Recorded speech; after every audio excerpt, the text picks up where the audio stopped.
আজকে আমরা ঘড়ির কাঁটার অঙ্ক করব। বেলা 2:30 সময় ঘন্টার কাঁটা এবং মিনিটের কাঁটার পার্থক্য কত ডিগ্রি হবে? 2:30 বলা আছে। এই ক্ষেত্রে আমরা একটা সূত্র দিয়ে অঙ্কটা করব। 11m বিয়োগ 60h ভাগ 2, অর্থাৎ আমরা এই ঘন্টাকে 60 দ্বারা গুণ করব। 2কে যদি 60 দ্বারা গুণ করি 6 × 2 = 12, 120, এবং এই মিনিটকে 11 দ্বারা গুণ করব। 11 দ্বারা যদি গুণ করি আমরা, সেক্ষেত্রে 30 × 11, 3 × 11 = 33, একটা শূন্য।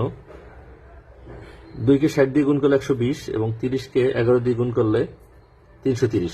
যেটা বড় হবে, বড়টা থেকে ছোটটা বিয়োগ করব আমরা, এবং 2 দিয়ে ভাগ করব।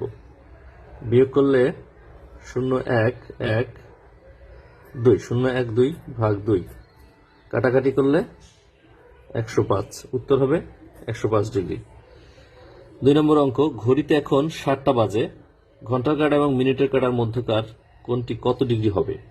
7টা বাজে মানে 7:00 আমরা ঘন্টাকে 60 দ্বারা গুণ করব। এটাকে যদি আমরা 60 দ্বারা গুণ করি 6 × 7 = 42, 420 হবে। এবং মিনিটকে আমরা 11 দ্বারা গুণ করব। 0কে 11 দ্বারা গুণ করলে 0ই হবে। এবার এই দুটোর মধ্যে আমরা পার্থক্য করব। যেটা বড় সেটা থেকে আমরা ছোটটা বিয়োগ করব এবং 2 দ্বারা ভাগ করব। বিয়োগ করলে 420 থেকে 0 বিয়োগ করলে 420ই থাকে, 2 দ্বারা ভাগ করলে 210 হয়। কিন্তু একটা জিনিস আমাদের খেয়াল করতে হবে, উত্তর কখনো 180 বেশি হয়ে গেলে তখন আমরা 360 থেকে সেটাকে বিয়োগ করে দিব। যেহেতু আমাদের 180 থেকে 210 বড়, তাই 360 থেকে 210 বিয়োগ করে যেটা পাবো সেটাই আমাদের উত্তর। বিয়োগ করলে কত পাচ্ছি? 5, 1, 150। উত্তর হবে 150। দেয়াল ঘড়িতে 6টা বাজে। ঘন্টা এবং মিনিটের কাঁটার মধ্যে কত ডিগ্রি কোণ উৎপাদন করেছে? 6টা বাজে অর্থাৎ 6 মিনিট 00, অর্থাৎ 6টা বাজে 6কে আমরা 60 দিয়ে গুণ করব। 6কে 60 দিয়ে গুণ করলে 6 × 36, 360। আর এই মিনিটকে 00 মিনিটকে আমরা 11 দিয়ে গুণ করব। 11 দিয়ে গুণ করলে 0 হবে। এখন এই দুটোর পার্থক্য আমরা লিখব। 360 - 0 ভাগ 2 = 360কে 2 দিয়ে ভাগ করলে 180। উত্তর হবে 180 ডিগ্রি। এখন ঘড়িতে যখন 8টা বাজে, 8টা বাজে মানে 8:00 ঘন্টার কাঁটা এবং মিনিটের কাঁটার মধ্যে পার্থক্য কত ডিগ্রি হবে? এটা কমেন্টে জানাই।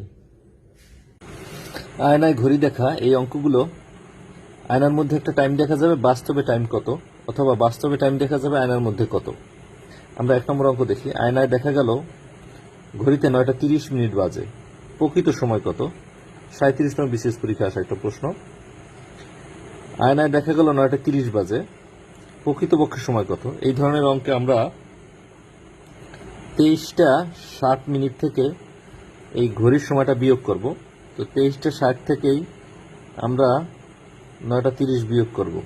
বিয়োগ করলে 7 থেকে 30 বিয়োগ করলে 30 থাকে, এবং 23 থেকে 9 বিয়োগ করলে 14, অর্থাৎ প্রকৃত সময় হবে 14:30। 14:30 মানে 14 থেকে আমরা 12টা বিয়োগ করে দিই, 2:30। 14:30 মানে 2:30। উত্তর হবে 2:30। 2 নম্বর অঙ্ক, একটি ঘড়িতে 3:20 বাজে। ঘড়ির বিপরীতে রাখা আয়নায় প্রতিবিম্ব কয়টা বাজবে?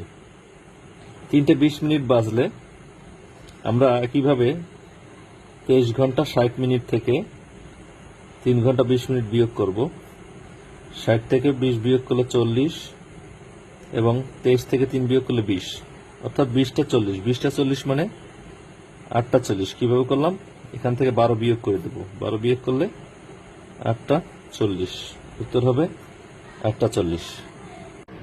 পানিতে ঘড়ির প্রতিবিম্ব, এই ধরনের অঙ্ক আমরা একটা সূত্র ইউজ করব। 18টা 30 থেকে, অর্থাৎ 18 ঘন্টা 30 মিনিট থেকে যে সময় দেওয়া থাকবে সেটা বিয়োগ করে দিলেই আমরা অ্যান্সার পেয়ে যাব। 1 নম্বর অঙ্ক, একটি ঘড়িতে 10:30 বাজে। পানির প্রতিবিম্বে কয়টা বাজে? আমরা 18টা 30 থেকে এই 10:30 বিয়োগ করে দিব। 30 মিনিট থেকে 30 মিনিট বিয়োগ করে দিলে 0 মিনিট থাকছে, আর 18 থেকে 10 বিয়োগ করে দিলে 8 থাকছে, অর্থাৎ 8টা। উত্তর হবে খ, 8টা। একটি ঘড়িতে 11:45 বাজে, পানির প্রতিবিম্বে কয়টা দেখা যাবে? আমরা ওই সূত্রই ইউজ করব। 18:30 থেকে আমরা 11:45 বিয়োগ করব। একটা জিনিস খেয়াল করি, এই 30 মিনিট থেকে 45 মিনিট যেহেতু ছোট বড়, 30 মিনিট ছোট 45 বড়, বিয়োগ করা যাচ্ছে না। তাই এখান থেকে আমরা 1 ঘন্টাকে এখানে নিয়ে নেব। এখান থেকে 1 কমিয়ে আমরা 18কে 17 লিখব এবং এই 1 ঘন্টা এখানে নিয়ে 30কে আমরা 1 ঘন্টা মানে 60 মিনিট, 30-এর সাথে আরো 60 যোগ হবে, তাহলে 90 হবে। আমরা যখন দেখব যে আমার এই মিনিট এই 30 থেকে বড় হয়ে যাবে, তখন আমরা 17টা 90 থেকে বিয়োগ করব। সেক্ষেত্রে আমার অ্যান্সার চলে আসবে।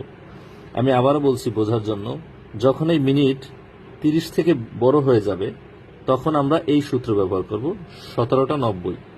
আর যখন 30-এর থেকে ছোট থাকবে বা 30-এর সমান থাকবে মিনিট, তখন 18টা 30 ইউজ করব। এখন আমরা 17টা 90 থেকে 11:45 বিয়োগ করে দিলে, 90 থেকে 45 বিয়োগ করলে 45 থাকছে, আর 17 থেকে 11 বিয়োগ করলে 6 থাকছে, অর্থাৎ 6টা 45। অ্যান্সার 6টা 45। এই ধরনের ভিডিও পেতে চ্যানেলটিকে সাবস্ক্রাইব করুন এবং লাইক করেন।